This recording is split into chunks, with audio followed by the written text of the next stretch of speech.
Actually এটা আমাদের একটা নিয়মিত কার্যক্রমের অংশ হিসাবে আজকে আমার এখানে তৃতীয় দিন আসা, ওনার দ্বিতীয় দিন আসা।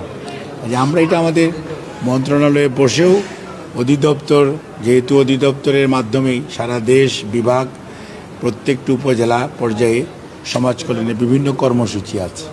সেই কর্মসূচিগুলি যথাযথভাবে বাস্তবায়ন হচ্ছে কিনা, কী করলে কর্মসূচিগুলি আরও সুষ্ঠুভাবে তার কার্যক্রমটি করতে পারবে, কী কী উদ্যোগ গ্রহণ করা উচিত, কোনো ল্যাপস অ্যান্ড গ্যাপস আছে কিনা, স্ট্রেংথ অ্যান্ড উইকনেসগুলো দেখে কী কী মডিফাই করলে আরও বেশি মানুষের সেবা বেশি করা যাবে। আর বিশেষ করে সমাজ কল্যাণ মন্ত্রণালয় তো আপনার ধরেন একটা গ্রুপ অফ পিপুল, যেটা হচ্ছে যে অবহেলিত মানুষ। তো অবহেলিত মানুষ কারা? একটা হচ্ছে দুস্থ এতিম, এটা একটা বিষয়। প্রতিবন্ধী, এটা একটা বড় সেক্টর। এখানে প্রায় ধরেন আপনার আমাদের নিয়ারলি 40 লক্ষ প্রতিবন্ধী আমাদের রেজিস্ট্রেশন করা আছে। তারপরে সমাজের পিছিয়ে পড়া জনগোষ্ঠী বলে একটা জনগোষ্ঠী আছে।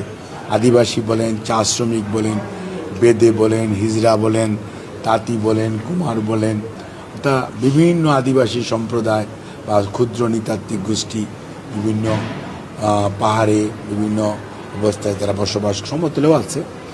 কাজেই এই গ্রুপ অফ পিপল যারা মনে করেন একদম আনাদার যে ইয়ং একটা, আপনারা যেটা বলেন যে আপনার ছোট কিশোর গ্যাং বলেন, এই যে ছোট ছোট বাচ্চারা অনেক সময় সমাজের বিভিন্ন অবস্থার কারণে বিভিন্ন সহিংসতা অথবা ক্রাইমের সাথে সম্পৃক্ত হয়, এনাদের কিভাবে সংশোধন করা যায়, তাদেরকে কিভাবে পুনর্বাসিত করা যায়, এটা কিন্তু পুরোটা আইনের মাধ্যমেই সমাজ কল্যাণের প্রতিনিধিত্ব। তারপরে মনে করেন শিশুদের অধিকার সুরক্ষা করা, বিশেষ করে যারা প্রতিবন্ধী শিশু, মানে প্রতিবন্ধী তো বিভিন্ন ধরনের প্রতিবন্ধী আছে, শারীরিক প্রতিবন্ধী, মানসিক প্রতিবন্ধী, দৃষ্টি প্রতিবন্ধী, শ্রবণ প্রতিবন্ধী। দেখা যায় এই যে প্রতিবন্ধীদের যে 16 ধরনের বিভাজন আছে, নিউরোলজিক্যাল প্রতিবন্ধী, ইনাদেরকে টেক কেয়ার করা। এবং এটা কিন্তু একটা বড় কাজ, যেটা ঠিকমতো হচ্ছে কিনা এগুলি সব আমরা দেখার জন্য আমাদের আজকে একটা সমন্বয় সভা ছিল বলতে পারেন। আমরা বিভাগীয় পরিচালকরা আছে, আমাদের ডিজি সহ এখানকার বিভিন্ন শাখা আছে, অধিশাখা বলে, এই তাদের যে পরিচালকরা আছে, এবং আমাদের প্রতিমন্ত্রী মহোদয় ব্যারিস্টার ফারজানা, উনি সহ সচিব ডক্টর ইউসুফ, আমরা সবাই এই সমন্বয়টা আর কি কতটুকু হচ্ছে, আমরা তো সবসময় ওভার দি টেলিফোন অথবা ওনাদের মাধ্যমে আমাদের কাছে সমস্ত খবরাখবর আমরা পাই। তারপরেও আমাদের যেহেতু এবারে একটা বড় কার্যক্রম ফ্যামিলি কার্ড, ফ্যামিলি কার্ডটা কিন্তু সমাজ কল্যাণের একটা অন্যতম গুরু দায়িত্ব। এবং সামাজিক যে সেফটি নেট, অর্থাৎ সমাজের যে আপনার সত্যিকার অর্থে দারিদ্রতা বিমোচনের যে সরকারের যুদ্ধ, তার মেজরিটি কার্যক্রম কিন্তু বেশিরভাগ সংখ্যক কার্যক্রম সমাজ কল্যাণ মন্ত্রণালয়। দুস্থ ভাতা বলেন, আপনার কি বলছে স্বামী পরিত্যক্তা বিধবা ভাতা বলেন, প্রতিবন্ধীদের ভাতা বলেন, তারপরে প্রতিবন্ধী ছেলে মেয়েদের পড়াশোনা, পিছিয়ে পড়া জনগোষ্ঠীকে পড়াশোনায় উৎসাহিত করা, তারপরে সমাজে আবার এদেরকে পুনর্বাসন করা, প্রত্যেকটা কাজ কিন্তু হচ্ছে আপনার এই সমাজ কল্যাণের দায়িত্ব। কাজেই সেইগুলোর সমন্বয় করার জন্যই আজকে আমরা যেহেতু এসেছি, সেই জন্য আমরা প্রত্যেকটা ইনডেপথ আমরা দুইজন বোঝার চেষ্টা করছি, এবং কোথাও কোনো ধরনের সহযোগিতা আরও বাড়ানো দরকার, কোথাও কোনো ধরনের উইকনেস আছে কিনা, এটাকে কিভাবে কারেক্ট করা যায়, সেই সব বিষয়। এটা ধরেন আমাদের একটা সমন্বয় পরামর্শ, এবং এটার থেকে আমরা আরও সামনের দিনে তার একটু ভালোভাবে এই কার্যক্রমগুলি, কর্মসূচিগুলি, কারণ জুলাইয়ের 1 তারিখ থেকে ফ্যামিলি কার্ড সারা দেশব্যাপী শুরু হয়ে যাবে।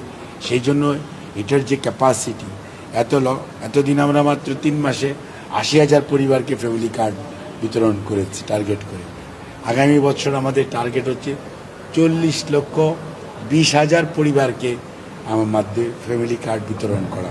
কাজে এই বিরাট কর্মসূচি বাস্তবায়নের জন্য যে প্রস্তুতি, সেটাও আলোচনা এবং সব কিছু মিলে সমাজ কল্যাণের ক্যাপাসিটি, সক্ষমতা কিভাবে বৃদ্ধি করা যায়, জনগণের কাছে সমাজ কল্যাণকে আরও কিভাবে মানে জনগণের সেবার জন্য জনগণকে সমাজ কল্যাণমুখী সমাজ কল্যাণের সেবা গ্রহণ করতে উৎসাহিত করা যায়, সেই সব বিষয় নিয়ে আমাদের আলোচনা। স্যার, আজকের এই অবস্থা যদি বলি যে আপনি তো বিশেষ করে বেশ কয়েক ঘন্টা ধরে আলাপ আলোচনা করলেন, কি মনে হচ্ছে আসলে মন্ত্রণালয়ের এখনকার যে কার্যক্রম কোন অবস্থায় আছে? আপনি আগামী কয়েক মাসের মধ্যে কোন অবস্থা দেখতে চান?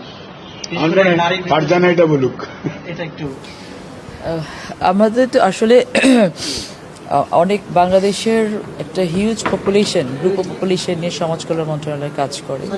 মোর দেন 82% পপুলেশন নিয়ে কাজ করে। এবং যেটা চাচা বললেন যে এই পপুলেশনটা আসলে টোটালটাই হচ্ছে পিছিয়ে পড়া জনগোষ্ঠী কানেক্টেড। আমরা এখন যেটা ফিল করছি যে আমাদের প্রতিষ্ঠান আছে অসংখ্য, এই প্রতিষ্ঠানগুলোর একটু সমন্বয়ের অভাব আছে, কোঅর্ডিনেশনগুলোকে কীভাবে স্ট্রেংথেন করা যায়, আমরা কোয়ান্টিটিটা কমিয়ে কোয়ালিটিটাকে কীভাবে বেশি স্ট্রেংথেন করতে পারি সেই বিষয়ে আগামী 3 দিন ধরে আমাদের একটা ওয়ার্কশপের মতো পরিচালিত হবে বিভিন্ন সেক্টরে বিভিন্ন পর্যায়ের কর্মকর্তাদেরকে নিয়ে।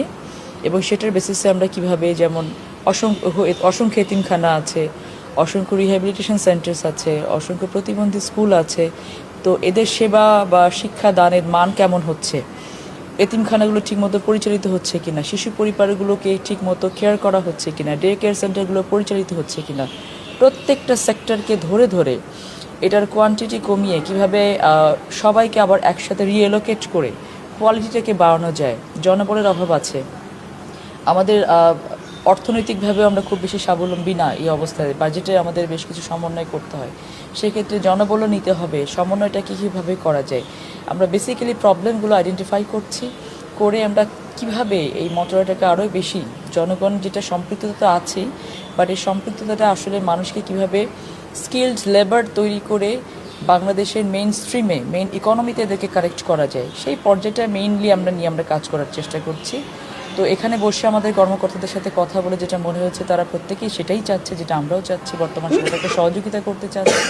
তো আমরা মনে করি যে আমরা যে টিমটা এখন কাজ করছি একসাথে, এটা যদি আমরা 6টা মাস শুধু যেভাবে চেষ্টা করছি কাজ করার জন্য করতে পারি, তাহলে সমাজ কল্যাণ মন্ত্রণালয় একটি ভিন্ন রূপ নিয়ে পরবর্তীতে বাংলাদেশে আবির্ভাব ঘটবে এবং সমাজের কল্যাণ বা রাষ্ট্রের কল্যাণ, যেটা আমাদের মেইন কাজ, এটাকে মানুষ ভিজিবল দেখতে পাবে। এখন ভিজিবল হয় না, অনেক কাজ করে, অনেক গ্র্যান্টস দেওয়া হয়, অনেক লোন দেওয়া হয়, মানুষের জন্য কাজ করে, কিন্তু ভিজিবল হয় না জিনিসটা।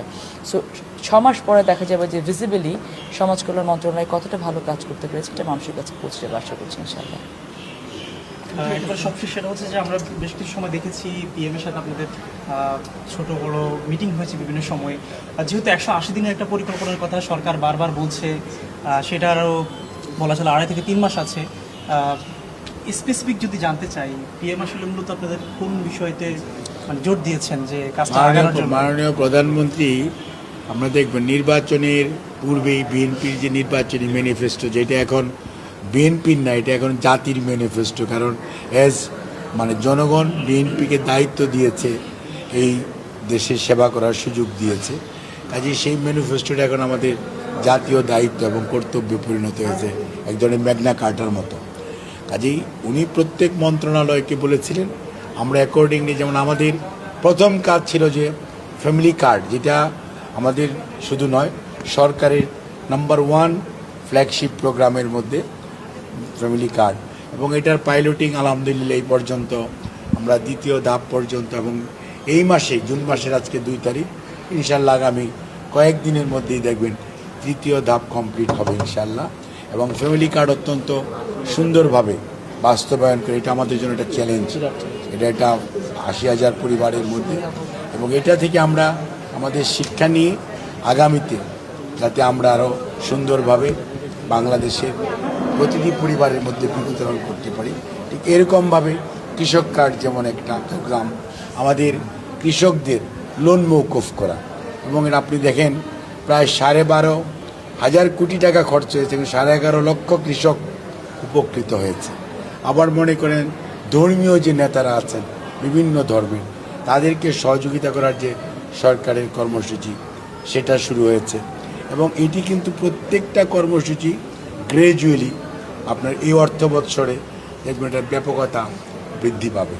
এবং সেবা ক্ষেত্রে যেমন আপনার স্বাস্থ্য বলেন, শিক্ষা বলেন, আমাদের সমাজ কল্যাণ বলেন, এখানে আমরা যেমন বিভিন্ন আগে আমরা দুস্থ ভাতা দিতাম, আমরা বিধবাদের ভাতা দিতাম, এতিমদের জন্য আমরা ক্যাপিটেশন গ্র্যান্ট বলে আছে সেটা দিতাম, প্রতিবন্ধীদের প্রত্যেকটা সেক্টরেই কিন্তু পরিমাণ বাড়ানো হয়েছে। টাকার পরিমাণও যেমন বাড়ানো হয়েছে, সংখ্যার দিক দিয়েও বাড়ানো হয়েছে, যদিও সরকারের আর্থিক সীমাবদ্ধতা রয়েছে।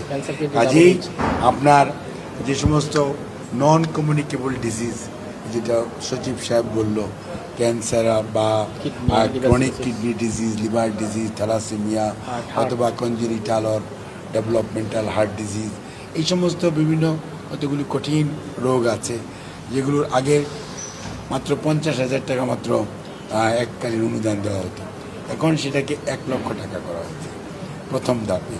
এবং টাকার অঙ্কে আগে যেটা 300 কোটি টাকা বাজেট ছিল, সেটাকে এখন 600 কোটি টাকার প্রস্তাব করা হয়েছে। আজ এইগুলি কিন্তু প্রত্যেকটি সামাজিক খাতে, সামাজিক দায়বদ্ধতার খাতে, অর্থাৎ একটা মানবিক বাংলাদেশ আগামীতে যাতে হয়, প্রধানমন্ত্রীর যে ঘোষণা জনাব তারেক রহমানের, সেইটা বাস্তবায়নের জন্য আমরা কিন্তু প্রত্যেকটা সেক্টরেই একইভাবে আমরা টেক কেয়ার করছি। যেটা আমাদের প্রতিমন্ত্রী মহোদয় বললেন যে আমরা খালি লিপ সার্ভিস না, আমরা মনে করি মিনিংফুল সার্ভিস, যে সার্ভিসটা একটা গুণগত মান থাকবে।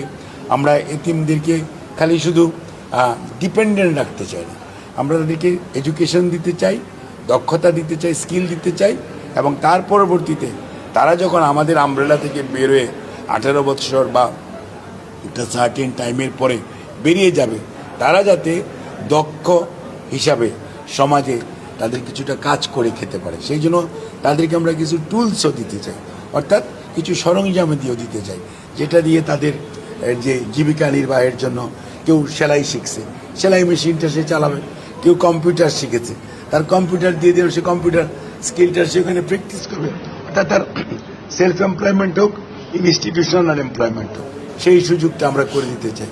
কাউকে কেয়ার গিভিং এর জন্য আমরা ট্রেনিং দিচ্ছি, কেয়ার গিভিংয়ের সাথে আমরা ল্যাঙ্গুয়েজটা দিয়ে দিতেছি, যার জন্য কেয়ার গিভিংয়ের পাশাপাশি যদি ল্যাঙ্গুয়েজটা থাকে, তাহলে সে দেশে বিদেশে তার কর্মক্ষেত্রে একটা মানে সম্ভাবনা উন্মোচিত হলো।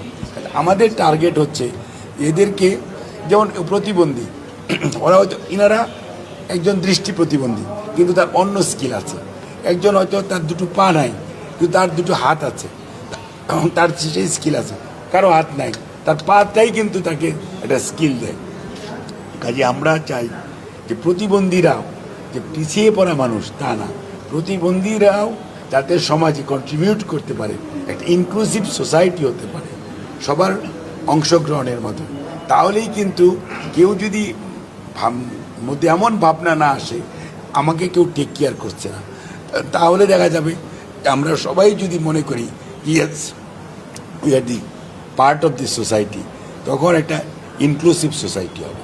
আর সেইটার জন্যই সমাজ কল্যাণ মন্ত্রণালয় তার সীমিত সামর্থ্য সাধ্যের মধ্যে বেস্ট ইউটিলাইজেশন কিভাবে করা যায়, সেই জন্যই ডিজি সাহেব, সচিব সহ আমরা মন্ত্রী, প্রতিমন্ত্রী, আমরা এনাদের সাথে, এনাদের কিন্তু আমাদের বিভাগীয় পর্যায়ের কর্মকর্তারা এখানে আছে, সরি, তাদেরকে নিয়ে আমরা কিন্তু বসে আলাপ আলোচনা করে আমরা একটা ওয়ার্ক প্ল্যান করা, যেটা প্রতিমন্ত্রী মহোদয় বলুন, আমরা এই জন্য দেখেছি একদিনের মিটিংয়ে হবে না, সেই জন্য আমরা এখানে তাৎক্ষণিক সিদ্ধান্ত নিয়েছি যে 3 দিন ব্যাপী এনাদের একটা ব্রেন স্টর্মিং হবে, যে আপনারা হাউ টু ইমপ্রুভ এক্সিস্টিং সিস্টেমটাকে আরও বেশি কীভাবে কার্যকরী করা যায়, কারো সুন্দর ভাবে ব্যবহার করা যায়, সেই লক্ষ্যে আমরা ওয়ার্ক প্ল্যান করে আমরা আবারও বসে আমরা এটাকে ফাইনালি এটা একটা শেপে নিয়ে যাব, সো দ্যাট এটা আমরা কামিং মানে 1 জুলাই থেকে আমরা একটা কার্যকরী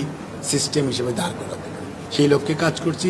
সেই জন্য আপনাদের মাধ্যমে আমরা আমাদের সবার সহযোগিতা চাই। আপনাদেরকে ধন্যবাদ।